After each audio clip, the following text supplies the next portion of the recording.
தரும் தீபமா. அன்பானவர்களே, ஆண்டவரும் இரட்சகருமாகிய இயேசு கிறிஸ்துவின் இனிய நாமத்தில் இந்த தொலைக்காட்சி நிகழ்ச்சிகளை பார்க்கும் உங்கள் யாவரையும் அன்போடு வாழ்த்துகிறேன். இந்திய மிஷனரி சங்க ஊழியத்தை நேசித்து, ஊழியர்களை நேசித்து நீங்கள் கொடுத்து வருகிற ஆதரவுக்காக, உங்களுடைய ஜெபங்களுக்காக நன்றி தெரிவிக்கிறேன். தொடர்ந்து இந்த நிகழ்ச்சிகளை நீங்கள் பாருங்கள், ஊழியங்களுக்காக ஜெபியுங்கள். ஆண்டவர் உங்களை ஆசீர்வதிப்பாராக. சேனையின் கர்த்தர் அழைக்கிறார், பரிசுத்த தேவன் கேட்கிறார். சேனையின் கர்த்தர் அழைக்கிறார், பரிசுத்த தேவன் கேட்கிறார். யாரை நான் அனுப்பிடுவேன், யார் என் காரியமாய் போவார். யாரை நான் அனுப்பிடுவேன், யார் என் காரியமாய் போவார்.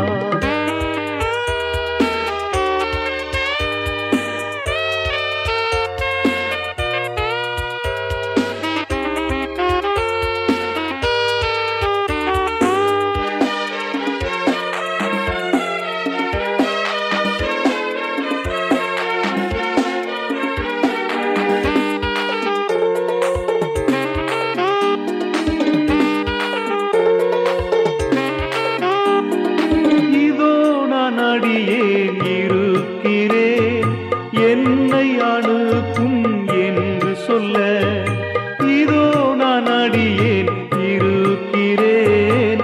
என்னை அனுப்பும் என்று சொல்ல, பாரதம் எங்கும் ஆளில்லையோ, கர்த்தரின் சத்தம் கேட்கலையோ. பாரதம் எங்கும் ஆளில்லையோ, கர்த்தரின் சத்தம் கேட்கலையோ, கேட்கலையோ. சேனையின் கர்த்தர் அழைக்கிறார், பரிசுத்த தேவன் கேட்கிறார். யாரை நான் அனுப்பிடுவேன், யார் என் காரியமாய் போவார்.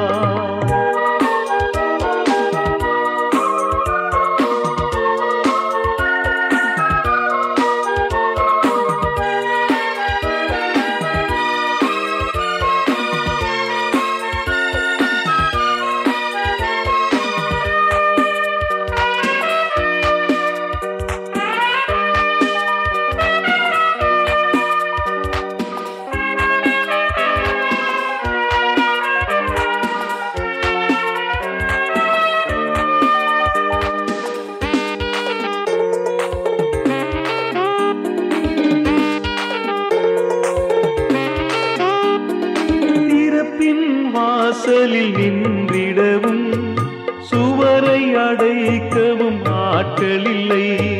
திறப்பின் வாசலில் நின்றிடவும், சுவரை அடைக்கவும் ஆட்கள் இல்லை. தேவனின் கோபம் அழித்திடும் முன்னே, தேசத்தின் திறப்பில் நின்றிடவா. தேவனின் கோபம் அழித்திடும் முன்னே, தேசத்தின் திறப்பில் நின்றிடவா, நின்றிடவா. சேனையின் கர்த்தர் அழைக்கிறார், பரிசுத்த தேவன் கேட்கிறார். யாரை நான் அனுப்பிடுவேன், யார் என் காரியமாய் போவார்.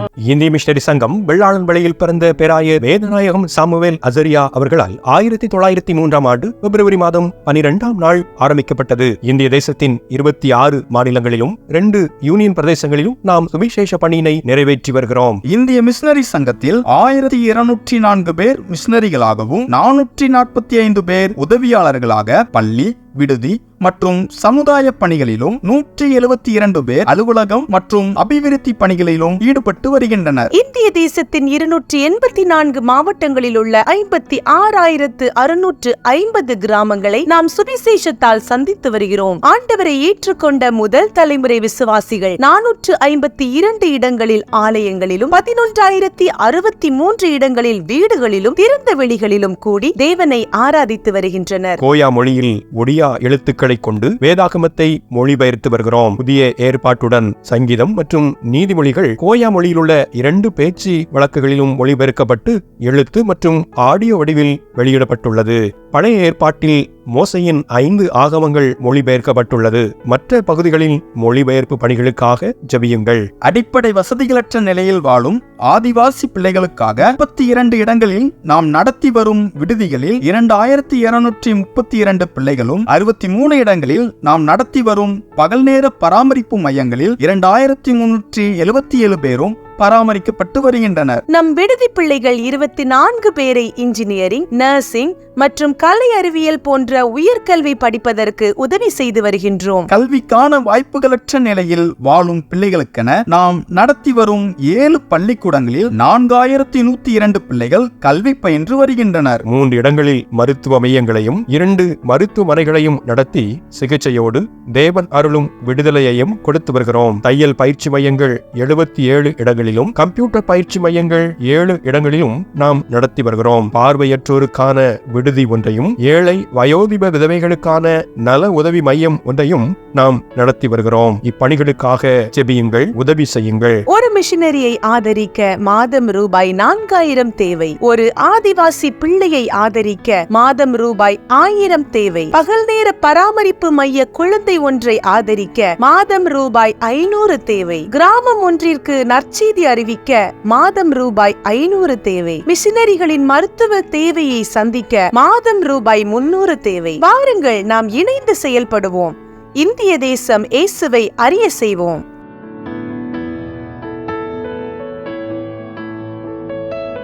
இந்திய மிஷனரி சங்கமே, உன்னை நேசித்திருப்போர் சுகித்திருப்பாரே.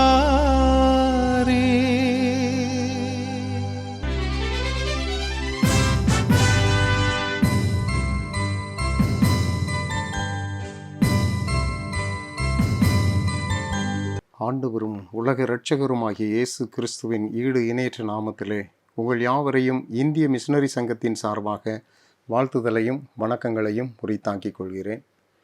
இந்த ஒளிதரும் தீபமாய் என்ற நிகழ்ச்சியின் வாயிலாக உங்களை தொடர்பு கொள்வதிலே மிக்க மகிழ்ச்சி அடைகிறேன். கர்த்தர் இப்படிப்பட்ட ஒரு வாய்ப்பை கொடுத்ததற்காக நான் ஆண்டவரை ஸ்தோத்திரிக்கிறேன். ஒரு பாடலின் கவியை நாம் பாடி செய்திக்கு நேராக கடந்து போகலாம்.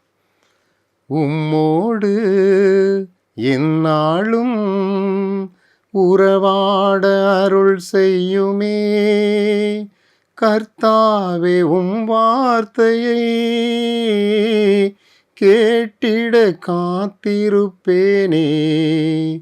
உம்மோடு எந்நாளும் உறவாட அருள் செய்யுமே கர்த்தாவே, உம் வார்த்தையை கேட்டிட காத்திருப்பேனே. எந்தன் ஜெப வேளை உமை தேடி வந்தேன், தேவா பதில் தாருமே. எந்தன் கோட்டை எந்தன் தஞ்சம் நீரே, உம்மை நான் நாடி வந்தேன். கர்த்தருக்கே மகிமை உண்டாகட்டும். இன்றைய நாளிலும் கூட கர்த்தருடைய வார்த்தையை தியானிக்கும்படிக்காக நாம் தெரிந்து கொண்ட வேத பகுதி செப்பனியா தீர்க்க தரிசன புத்தகம் 3ஆம் அதிகாரத்தில் 20ஆம் வசனத்தின் பின்பகுதியிலே நாம் பார்க்கும் பொழுது அங்கே இவ்வாறு சொல்லப்பட்டிருக்கிறது. உங்கள் கண் காண நான் உங்கள் சிறையிருப்பை திருப்பும்போது பூமியிலுள்ள சகல ஜனங்களுக்குள்ளும் நான் உங்களை கீர்த்தியும் புகழ்ச்சியுமாக வைப்பேன் என்று கர்த்தர் சொல்லுகிறார். அல்லேலூயா. கர்த்தர் நம் சிறையிருப்பை மாற்றுகிற தேவனாக இருக்கிறார். நம் சொந்த கண்கள் காணும்படிக்காக அவர் நம் சிறையிருப்பை மாற்றுவார். நம் சிறையிருப்பு மாறும் பொழுது நாம் சகல ஜனங்களுக்குள்ளும் கீர்த்தியும் புகழ்ச்சியுமாக நாம் வைக்கப்படுவோம் என்று ஆண்டவர் இந்த நாளிலே நமக்கு வாக்கு கொடுக்கிறார். பிரியமானவர்களே, நம் சிறையிருப்பு எப்போது மாறும்? நாம் ஒவ்வொரு காரியத்திலும் இன்றைக்கு சிக்கி தவிக்கிறவர்களாக, கட்டுண்டவர்களாக காணப்படுகிறோம். ஆனால் ஆண்டவர் நம் சிறையிருப்பை மாற்ற முடியும் என்று அவர் நமக்கு வாக்கு கொடுக்கிறார். ஒரு சில காரியங்களை நாம் உங்களோடு கூட பகிர்ந்து கொள்ள நான் ஆசைப்படுகிறேன். முதலாவதாக, நாம் ஆண்டவருடைய பாதத்தின் அருகே வரும் பொழுது நம் சிறையிருப்பு மாறும். அவருடைய பாதத்திலே யாரெல்லாம் காத்திருக்கிறார்களோ அவர்களுடைய சிறையிருப்பை அவர் மாற்ற அவர் வல்லவராக இருக்கிறார். எடுத்துக்கொள்ளுங்க, மத்தேயு எழுதின சுவிசேஷம் 15ஆம் அதிகாரத்தில் 29, 30வது வசனத்தை நாம் பார்க்கும் பொழுது அங்கே இப்படியாக சொல்லப்பட்டிருக்கிறது. இயேசு அவ்விடம் விட்டு புறப்பட்டு கலிலேயா கடலருகே வந்து ஒரு மலையின் மேல் ஏறி அங்கே உட்கார்ந்தார். அப்பொழுது சப்பானிகள், குருடர், ஊமையர், ஊனர் முதலிய அநேகரை திரளான ஜனங்கள் கூட்டிக் கொண்டு இயேசுவினிடத்திலே வந்து அவர்களை அவர் பாதத்திலே வைத்தார்கள். அவர்களை அவர் சொஸ்தப்படுத்தினார். அவருடைய பாதத்திலே வந்த ஒவ்வொருவரும் பிணியாளிகள், ரட்சிக்க கூடாதபடிக்கு அந்த நோயிலிருந்து விடுதலை பெறாமல் ஒவ்வொரு நாளும் தங்கள் வாழ்வை ஒரு கண்ணீரின் பள்ளத்தாக்கிலே கழிக்கிறது போல கழித்து கொண்டிருந்த ஜனங்கள்.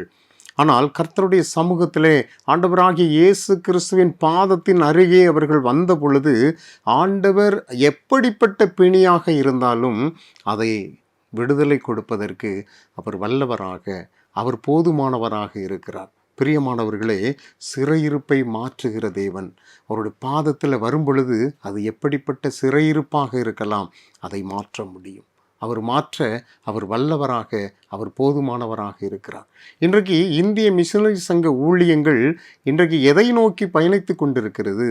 இப்படிப்பட்ட சிறைப்பட்ட ஜனங்களை எப்படியாவது விடுதலையாக்க வேண்டும். ஒவ்வொருவரும் ஒவ்வொரு கட்டுக்களுக்குள்ளாக இருக்கிறார்கள். அவர்களுக்கு நாம் ஆண்டவரை சொல்லி நாம் அநேக சமூக பணிகளை செய்து நாம் அவர்களை உயர்த்தி விடுகிறவர்களாக இருக்கிறோம். திருச்சபையார் இன்றைக்கு அந்த பணியிலே, அந்த சுவிசேஷ பணியிலே தங்களை அதிகமாக ஈடுபடுத்தி கொண்டிருப்பதை நம்மால் உணர முடிகிறது. ஆண்டவருக்காக செய்கிற ஒரு பிரதான பணி மிஷனரி பணி. இன்றைக்கு இந்திய மிஷனரி சங்கம் அதை மிகவும் தெளிவாக, திட்டமாக, தீர்க்கமாக செய்து கொண்டிருக்கிறது. உங்களுடைய ஜெபத்தினால், உங்களுடைய தாங்குதலினால், நீங்கள் அதிகமாக கொடுக்கிறதினாலே இன்றைக்கு இந்த ஊழியம் மிகவும் நேர்த்தியாய் நடந்து கொண்டிருக்கிறது. சிறைப்பட்ட மக்களுக்கு ஒரு விடுதலையை கொடுக்கும்படிக்காக நாம் இன்றைக்கு 122 ஆண்டுகளாக நாம் இன்றைக்கு பிரயாசப்பட்டு கொண்டிருக்கிறோம். அவருடைய பாதத்தில் வரும் பொழுது சிறையிருப்பு மாறும் என்று வேதம் சொல்லுகிறது. லூக்கா எழுதின சுவிசேஷம் 8ஆம் அதிகாரத்தில் 35வது வசனத்தை நாம் பார்க்கும் பொழுது அங்கே சொல்லப்படுகிறது, லேகியோன் அப்படிங்கிற பிசாசு பிடித்த ஒரு மனிதன். அந்த மனிதன் அவன் மனுஷனாகவே இல்லை என்று சொல்லப்பட்டிருக்கிறது. 29வது வசனத்திலே நாம் பார்க்கும் பொழுது, அசுத்த ஆவி அவனை விட்டு போகும்படி இயேசு கட்டளையிட்டபடியினாலே அப்படி சொன்னான். அந்த அசுத்த ஆவி வெகுகாலமாய் அவனை பிடித்திருந்தது. அவன் சங்கிலிகளினாலும் விலங்குகளினாலும் கட்டுண்டு காவல் பண்ணப்பட்டிருந்தும் கட்டுகளை முறித்து போட்டும் பிசாசினால் வனாந்தரங்களுக்கு அவன் துரத்தப்பட்டிருந்தான். கட்டுகளோடு கூட, சிறையிருப்போடு கூட இருக்கிற ஒரு மனுஷனை ஆண்டவர் பார்க்கிறார். அந்த கெதரோன் கடற்கரை அருகே இந்த லேகியோன் பிசாசு பிடித்த மனிதனை ஆண்டவர் பார்க்கிறார். அப்படிப்பட்ட வாழ்வதற்கே தகுதி இல்லாத அந்த அவன் உடம்பையெல்லாம் கீறி கொண்டு இரத்த காயங்களோடு இருக்கிற அந்த மனுஷன், தன் வஸ்திரங்களையெல்லாம் கிழித்து கொள்கிற ஒரு மனுஷன், அவன் வாழ்வதற்கே லாயக்கற்ற ஒரு மனிதன். ஆனால் ஆண்டவருடைய பார்வைப்படும் பொழுது, ஆண்டவருடைய சமூகத்தில் அவன் வரும் பொழுது கர்த்தருடைய பாதத்தின் அருகே அவன் வரும் பொழுது அவன் விடுதலை பெற்ற ஒரு மனிதனாக காணப்படுகிறான். அல்லேலூயா.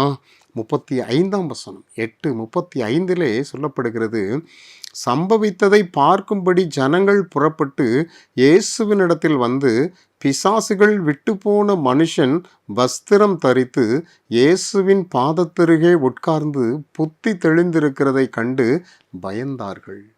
ஐயோ, இவன் இப்படிப்பட்ட மனுஷன்லாம், இவன் வாழ்வதற்கே லாய்க்கில்லாத ஒரு மனுஷன், வீட்டிலே இருக்க மாட்டானே, அவன் மேலே வஸ்திரமே இருக்காதே, அவன் உடலை எல்லாம் காயப்படுத்தி கொண்டு இருப்பானே, அவனுடைய இருப்பிடம் முழுக்க முழுக்க கல்லறை தோட்டமாக இருக்குமே, அப்படிப்பட்ட ஒரு மனுஷன் இயேசுவின் பாதத்தின் அருகே இருக்கிறானே.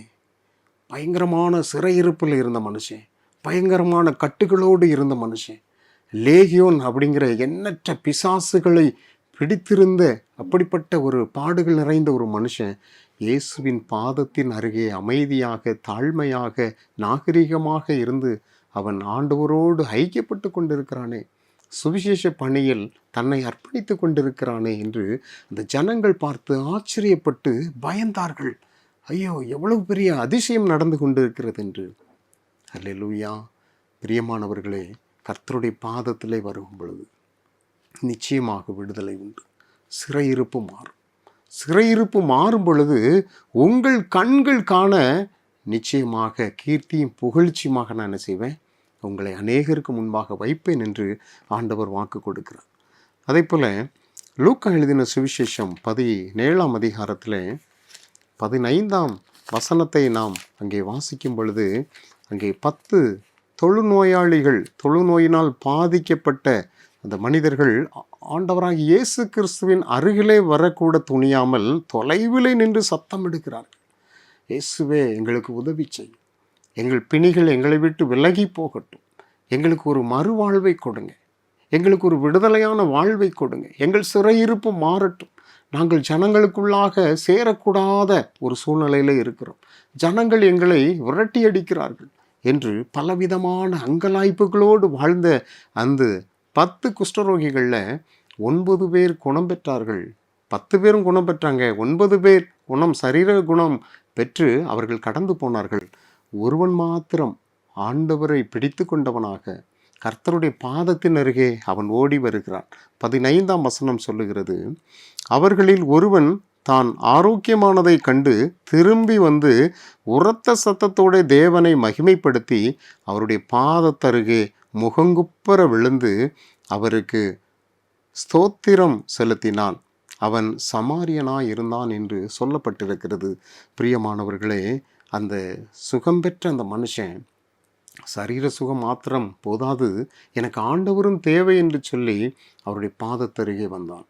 அவன் ஒரு விடுதலையான வாழ்வை உணர்ந்தான். மக்களோடு நான் இனி ஐக்கியத்தோடு வாழ முடியும், அப்படிப்பட்ட ஒரு நல்ல வாழ்க்கையை எனக்கு கர்த்தர் கொடுத்தார் என்று நன்றி சொல்லும்படிக்காக அவருடைய பாதத்திலே முகம் குப்புற விழுந்து அவருக்கு நன்றி சொன்னான். பாதத்தின் அருகே வரும் பொழுது விடுதலையை அவன் உணர்ந்தான். அவன் நன்றியுள்ள மனிதனாக, அவன் ஆண்டவருக்கு பிரியமுள்ள மகனாக அவன் அங்கேருந்து கடந்து போனான். அவன் வந்ததினால் அவனுக்கு என்ன நன்மை கிடைத்தது?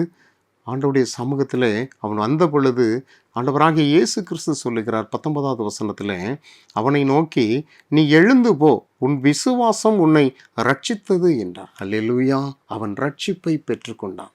அந்த கட்டுக்கள் நிறைந்த அந்த வாழ்க்கையோடு அவன் மிகுந்த உபத்திரவத்தோடு வாழ்ந்த அந்த வாழ்க்கை மாறின பொழுது அவன் ஆண்டவருடைய சமூகத்திலே பாதத்திலே வந்த பொழுது கர்த்தர் அவனுக்கு ஒரு புதிய வாழ்வை கொடுத்து, ஒரு மகிழ்ச்சியை கொடுத்து, ஒரு ரட்சிப்பின் அனுபவத்தை பெற்றுக்கொள்ளக்கூடிய ஒரு ஸ்லாக்கியத்தை இவனுக்கு கொடுக்கிறார். அந்த 9 பேருக்கு இல்லாத ஒரு ரட்சிப்பு இந்த ஆண்டவருடைய சமூகத்தில் வந்த மனுஷனுக்கு கிடைத்தது. அவருடைய பாதத்தில் வருகிற ஒவ்வொருவரையும் அவர் புறந்தள்ளாதவர். கட்டுகளோடும் சிறையிருப்போடும் இருக்கிறவர்கள் பாதத்தருகே வரும் பொழுது அங்கே ஒரு மாற்றத்தை பெற்றுக்கொள்கிறார்கள். 2வதாக, எப்பொழுது சிறையிருப்பு மாறும்? பக்தி வைராக்கியமாக இருக்கும் பொழுது. நாம் ஆண்டவருடைய சமூகத்தில் கர்த்தரை மாத்திரம் எந்த சூழ்நிலையிலும் அவரை விடாமல் நாம் பற்றி கொள்ளும் பொழுது நிச்சயமாக நம்மை சிறையிருப்பிலிருந்து அவர் விடுவிக்க அவர் வல்லவராக, நல்லவராக, போதுமானவராக இருக்கிறார். தானியேலின் தீர்க்க தரிசன புத்தகத்தில் 6ஆம் அதிகாரத்தில் நாம் 4வது வசனத்தை பார்க்கும் பொழுது அங்கே தரியு ராஜா இந்த தானியேலை எல்லாருக்கும் மேலாக, தேசாதிபதிகளுக்கும் பிரதானிகளுக்கும் மேலாக கனம் பண்ணி வைத்திருக்கிறான். இதை பார்த்த அந்த பிரதானிகளும் தேசாதிபதிகளும் தானியேல் மீது பொறாமை கொண்டு இவனை ராஜாவின் இடத்திலிருந்து எப்படியாவது பிரிக்க வேண்டும், இவன் நமக்கு மேலாக இவன் உயர்த்தப்பட்டிருக்கிறான் என்று பொறாமை கொள்ளுகிறார்கள். இப்படிப்பட்ட சூழ்நிலையிலே இவனை குற்றப்படுத்த வேண்டும், இவனை ஏதாவது குறை சொல்ல வேண்டும், ராஜாவின் இடத்துல இவனை கம்ப்ளைண்ட் செய்து இவனுடைய ஏதாவது காரியங்களை சொல்லி நாம் விலக்கி வைக்க வேண்டும் என்று அவர்கள் திட்டம் வைக்கிறார்கள். நாம் அந்த 6:4 நாம் வாசிக்கும் பொழுது அங்கே முகாந்தரம் தேடினார்கள், ஆனாலும் ஒரு முகாந்தரத்தையும் குற்றத்தையும் கண்டுபிடிக்க அவர்களால் கூடாதிருந்தது. அவன் உண்மையுள்ளவனாயிருந்தபடியினால் அவன் மேல் சுமத்த யாதொரு குற்றமும் குறைவும் காணப்படவில்லை என்று அங்கே வேதம் தெளிவாக திட்டமாக சொல்லுகிறது. அவன் உண்மையுள்ள மனுஷன், ஆனாலும் அவனை குற்றப்படுத்த முடியும். எதிலே குற்றப்படுத்த முடியும்? அவனுடைய வேத விஷயத்திலே, கர்த்தரை பக்தி வைராக்கியமாய் தொழுகிற விஷயத்திலே அவனை நாம் குற்றப்படுத்த முடியும் என்று அடுத்த வசனத்திலே 5ஆம் வசனத்திலே சொல்லப்பட்டிருக்கிறது. அவனை வேத விஷயத்திலே குற்றப்படுத்தும் முகாந்தரத்தை கண்டுபிடித்தால் ஒழிய அவனை வேறொன்றிலும் குற்றப்படுத்தும் முகாந்தரத்தை கண்டுபிடிக்க முடியாது என்று அவர்கள் கர்த்தரை சேர்ந்திருக்கக்கூடிய, கர்த்தர் மீது அவன் வைத்திருக்கிற விசுவாசத்தை குறித்து அவர்கள் எப்படியாவது குறை கண்டுபிடிக்க வேண்டும் என்று திட்டம் வைத்தார்கள். ராஜாவின் இடத்திலே சொல்லுகிறார்கள், 30 நாட்கள் உம்மை தவிர வேறு ஒன்றையும் யாரும் நமஸ்கரிக்க கூடாது, வேறு எதையும் பிரஸ்தாபப்படுத்தக்கூடாது என்று சொன்ன பொழுது அங்கே ராஜாவும் சம்மதிக்கிறார். அந்த தஸ்தாவேஜிலே அவர் முத்திரையிடுகிறார். இந்த 30 நாட்கள் என்னை தவிர வேறு ஏதாவது காரியத்தை செய்தால் அவர்கள் சிறைச்சாலையிலே சிங்கக்கவியிலே போடப்படுவார்கள் என்று சொல்லப்பட்டிருக்கிறது. சிறையிருப்பு, மிகப்பெரிய ஒரு சிறையிருப்பு தானியேலுக்கு ஆயத்தமாக இருக்கிறது. ஆனாலும் 10வது வசனத்திலே நாம் வாசிக்கும் பொழுது அங்கே தானியேலோ வென்றால் அந்த பத்திரத்திற்கு கையெழுத்து வைக்கப்பட்டதென்று அறிந்த போதிலும் தன் வீட்டுக்குள்ளே போய் தன் மேல் அறையிலே எருசலேமுக்கு நேராக பலகணிகள் திறந்திருக்க அங்கே தான் முன் செய்து வந்தபடியே தினம் 3 வேளையும் தன் தேவனுக்கு முன்பாக முழங்காற்படியிட்டு ஜெபம் பண்ணி ஸ்தோத்திரம் செலுத்தினான் என்று சொல்லப்பட்டிருக்கிறது. அதை குறித்து அவன் கவலைப்படவில்லை. எனக்கு எதிராக சிறையிருப்பு இருக்கிறது, கட்டுக்கள் இருக்கிறது, பாடுகள் உபத்திரவங்கள் இருக்கிறது. என் தேவனை ஆராதிக்கிற விஷயத்திலே, என் தேவனை நான் நமஸ்கரிக்கக்கூடிய காரியத்திலே பிசாசானவன் இப்படிப்பட்ட கட்டுகளையும் இப்படிப்பட்ட சிறையிருப்புகளையும் எனக்கு முன்பாக வைத்திருக்கிறான். அதை குறித்து அவன் கலங்கவே இல்லை. அந்த வசனம் சொல்லுகிறது, தான் முன்பு செய்து வந்தபடியே, அந்த சட்டம் இயற்றப்படுவதற்கு முன்பாக அவன் எதை செய்தானோ அதையே அவன் வழக்கம் போல செய்தான். கொஞ்சம் கூட பயப்படவில்லை, தன் உயிருக்கு பயப்படவில்லை. ஐயோ, ராஜா எனக்கு எவ்வளோ உதவி செய்திருக்கிறார், நான் இதை செய்தேன் என்றால் ராஜாவினிடத்தில் நான் விலக்கப்படுவேனே, என் ஜீவன் போகுமே, கவலைப்படவில்லை. என் ஆண்டவர் மீது நான் வைராக்கியமாக இருக்கிறேன், என் ஆண்டவர் நிச்சயம் இதிலிருந்து என்னை விடுவிக்க முடியும், அவர்தான் என்னை இந்த இடத்துல இந்த ஸ்தானத்தில் கனம் பண்ணி வைத்திருக்கிறார் என்ற விசுவாசம் அவனுக்குள்ளாக இருந்தது. அந்த சிறையிருப்பு மாறும்படிக்காக அவன் ஆண்டவரை மாத்திரமே வைராக்கியமாக பிடித்தான். நடந்தது என்ன? சிங்கங்கள் அவனை ஒன்றும் சேதப்படுத்தவில்லை. சிங்கங்களுடைய வாயை அவர் கட்டி போட்டார் என்று வேதத்திலே சொல்லப்பட்டிருக்கிறது. கடைசியிலே அந்த வசனத்தை நாம் பார்க்கும் பொழுது 26வது வசனம் 6:26 நாம் பார்க்கும் பொழுது, தானியேலின் தேவனை தவிர வேற யாருமே ஜீவனுள்ள தேவன் அல்ல, அவருக்கு முன்பாக நீங்களாம் என்ன செய்யணும்? நடுங்கி பயப்பட வேண்டும் என்று என்னாலே தீர்மானிக்கப்படுகிறது என்று ராஜாவே உத்தரவு கொடுக்கிறார். அல்லேலூயா! எவ்வளவு பெரிய காரியம்! ஒரு தனி மனிதனுடைய பக்தி வைராக்கியம் ஒரு தேசத்தையே அசைக்க பண்ணுகிறது. இன்றைக்கு நாம் அனைவரும் இணைந்து நாம் இன்றைக்கு மிஷனரி பணிகளுக்காக குரல் கொடுத்து கொண்டிருக்கிறோம், அதற்காக ஜெபித்து கொண்டிருக்கிறோம், நாம் முழங்கால் யுத்தம் செய்து கொண்டிருக்கிறோம். தேசத்தில் மாற்றங்கள் உண்டு பண்ண முடியும், தேவனால் முடியும். ஒரு தானியேலால் ஒரு பாபிலோனில் மாற்றத்தை உண்டு பண்ண முடியும் என்றால் பக்தி வைராக்கியம் உள்ள கிறிஸ்தவர்களால் நிச்சயமாக இந்த தேசத்தை அசைக்க முடியும். நிச்சயமாக மாற்றங்கள் உண்டாகும், கட்டுகள் எல்லாம் கலண்டு ஓடும், சிறையிருப்பு மாறும். தானியேல் பக்தி வைராக்கியமாக கர்த்தரை மாத்திரம் சார்ந்திருந்தபடியினால் அந்த சிறையிருப்பை கர்த்தர் மாற்றி போட்டார். மாத்திரமல்ல, இந்த தேசம் முழுக்க கர்த்தருக்கு சொந்தமாக்கப்படுவதற்கு காரணமாக தானியேலை ஆண்டவர் பயன்படுத்தினார். ஒரு விடுதலையான ஒரு வாழ்வு, விடுதலையோடு கூட ஆண்டவரை ஆராதிப்பதற்கான ஒரு பாக்கியத்தை, சிலாக்கியத்தை அந்த தேசத்து ஜனங்கள் பெற்றுக்கொண்டார்கள். மூன்றாவதாக நாம் பார்க்கும் பொழுது, நாம் பிறருக்காக வேண்டுதல் செய்யும் பொழுது நம் சிறையிருப்பை ஆண்டவர் மாற்றி போடுவார். நாம் பிறருக்காக நாம் வேண்டுதல் செய்கிறோம். இன்றைக்கு அநேகர் பாடுகளில், வேதனைகளில், உபத்திரவங்களில், கண்ணீரின் பாதையில் இருக்கிறாங்க. ஐயோ, எனக்காக யாராவது உதவி செய்ய மாட்டாங்களா, எனக்காக யாராவது ஜெபிக்க மாட்டார்களா என்று அனுதினமும் ஏங்கி தவிக்கிற கோடாகோடி ஜனங்கள் இருந்து கொண்டிருக்கிறார்கள். இன்றைக்கு இந்திய மிஷனரி சங்கம் எத்தனையோ சமூக பணிகளை முன்வைத்து செயல்பட்டு கொண்டிருக்கிறது. கர்த்தருடைய நாமத்தினால் இன்றைக்கு அநேக பணிகள் வட இந்தியாவிலே இன்றைக்கு நடைபெறுகிறது என்றால் உங்களுடைய உதாரத்துவமான காணிக்கை, உங்களுடைய ஜெபங்கள், உங்கள் ஜெபங்கள் இன்றைக்கு மிஷனரிகளை முன்னோக்கி பாதையிலே கடந்து போக உதவி செய்து கொண்டிருக்கிறது. ஒரு விடுதலையான வாழ்வை அந்த ஜனங்கள் இன்னும் உணர வேண்டும். இன்னும் விடுதலையோடு கர்த்தரை ஆராதனை செய்ய வேண்டும். அதற்காக நாம் இன்னும் பிரயாசப்படுவோம். இன்னும் கர்த்தருடைய சமூகத்திலே நாம் காத்திருப்போம். நாம் பிறருக்காக வேண்டுதல் செய்யணும். நமக்காக மாத்திரமல்ல, நம் குடும்பத்திற்காக மாத்திரமல்ல, யாரெல்லாம் கஷ்டத்தோடு இருக்கிறாங்களோ, வேதனையோடு இருக்காங்களோ, அவர்களுக்கெல்லாம் ஆறுதல் சொல்லும்படிக்காக, அவர்களுடைய துக்கங்கள் எல்லாம் மாறி போகும்படிக்காக நாம் பிறருக்காக ஜெபிக்க வேண்டும். அதற்கு ஆதாரமாக நாம் யோபின் புத்தகத்தில் 42ஆம் அதிகாரத்தில் நாம் அங்கே 10வது வசனத்தை அங்கே பார்க்கும் பொழுது, யோபு தன் சிநேகிதருக்காக வேண்டுதல் செய்த பொழுது கர்த்தர் அவனுடைய சிறையிருப்பை மாற்றினார். அவன் தனக்காக அல்ல, தான் பாடுகளோடு கூட இருக்கிறான் என்பதை உணர்ந்து, ஐயோ, நானே பாடுகளோடு இருக்கிறேனே, நான் எப்படி பிறருக்காக நான் ஜெபிக்க முடியும் என்று அவன் புறந்தள்ளாதபடிக்கு அவன் தன் பாடுகளை பெரிய காரியமாக எடுக்காமல் தன் சிநேகிதருக்காக கர்த்தருடைய சமூகத்திலே அவன் வேண்டுதல் செய்த பொழுது கர்த்தர் அவன் சிறையிருப்பை மாற்றினார். கர்த்தர் அவனுடைய சிறையிருப்பை மாற்றினார் என்று வேதம் சொல்லுகிறது. யோபுவுக்கு முன் இருந்த எல்லாவற்றை பார்க்கிலும் இரட்டத்தனையாய் கர்த்தர் அவனுக்கு தந்தருளினார் என்று வேதம் சொல்லுகிறது. அல்லேலூயா! சிறையிருப்பை மாற்றுகிற ஆண்டவர். பிறருக்காக வேண்டுதல் செய்யும் பொழுது சிறையிருப்பு மாறும். ஒரு ஊழியர் பிறருக்காக வேண்டுதல் செய்தார், ஒரு குடும்பத்திற்காக வேண்டுதல் செய்தார். அவர் சொல்லும் பொழுது, அந்த குடும்பத்தை சார்ந்தவர் சொல்லும் பொழுது, எங்களுக்கு ஜெபிக்க பழக்கமே இல்லை, எங்களுக்கு ஜெபம்னா என்னன்னே தெரியாது, நாங்கள் இதுவரைக்கும் எங்களுக்காக மாத்திரமே ஜெபித்து வந்திருக்கிறோம். ஆனால் இந்த பாஸ்டர், இந்த ஊழியர் ஜெபித்த பொழுது இவர் எனக்காக, என் குடும்பத்திற்காக, தன் குடும்பத்திற்காக ஜெபித்தது போல கண்ணீரோடு, பாரத்தோடு, வேதனையோடு ஜெபித்தார். ஒரு விடுதலையை நாங்கள் பெற்றுக்கொண்டோம். நாங்களும் இனி ஆண்டவருக்காக இப்படிப்பட்ட காரியங்களை செய்வோம், பிறருக்காக நாங்கள் ஜெபிப்போம் என்று தங்களை அர்ப்பணித்தார்கள். நாமும் பிறருக்காக ஜெபிப்போம். வட இந்தியாவில் அழிந்து கொண்டிருக்கக்கூடிய அந்த ஜனங்களுக்காக, மாநிலங்களிலே தவித்து கொண்டிருக்கக்கூடிய சிறுமைப்பட்ட ஜனங்களுக்காக நாம் வேண்டுதல் செய்யும் பொழுது கர்த்தர் நிச்சயமாக நம் சிறையிருப்பை மாற்றுவார். கர்த்தருடைய சமூகத்தில் நாம் இன்றைக்கு நாம் ஒரு பாரத்தோடு கூட நாம் சிறையிருப்பு மாறும்படிக்காக வேண்டுதல் செய்வோம். நல்ல ஆண்டவரே, நன்றியோடு உம்மை துதிக்கிறோம், ஸ்தோத்தரிக்கிறோம். எங்கள் சிறையிருப்பை நீர் மாற்ற வல்லவராய் இருக்கிறீர். உங்கள் கண் காண உங்கள் சிறையிருப்பை நான் மாற்றும் பொழுது நீங்கள் சகல ஜனங்களுக்குள்ளும் கீர்த்தியும் புகழ்ச்சியுமாக வைப்பேன் என்று வாக்கு கொடுத்துருக்கீங்கப்பா.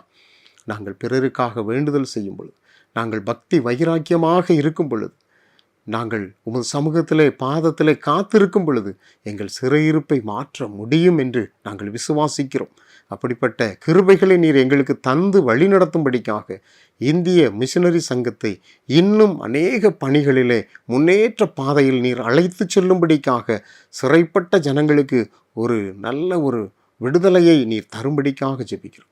இயேசு இரட்சகரின் நாமத்தில் ஜெபிக்கிறோம் பிதாவே, ஆமென், ஆமென். அன்பானவர்களே, இதுவரை நீங்கள் பார்த்த இந்த நிகழ்ச்சி உங்களுக்கு ஆசீர்வாதமாக இருந்திருக்கும் என்று கர்த்தருக்குள் நம்புகிறோம். தொடர்ந்து வரும் நாட்களிலும் இந்த நிகழ்ச்சிகளை நீங்கள் தவறாது பாருங்கள். இந்திய மிஷனரி சங்க ஊழியர்களுக்காக தொடர்ந்து ஜெபியுங்கள். ஊழியங்களோடு உங்களுடைய ஆதரவு கரங்களை இணைத்துக் கொள்ளுங்கள். ஆண்டவர் உங்களை ஆசீர்வதிப்பாராக. இந்திய மிஷனரி சங்கமே, உன்னை நேசித்திருப்போர் சுகித்திருப்பாரே. IMS, IMS, IMS, IMS, IMS.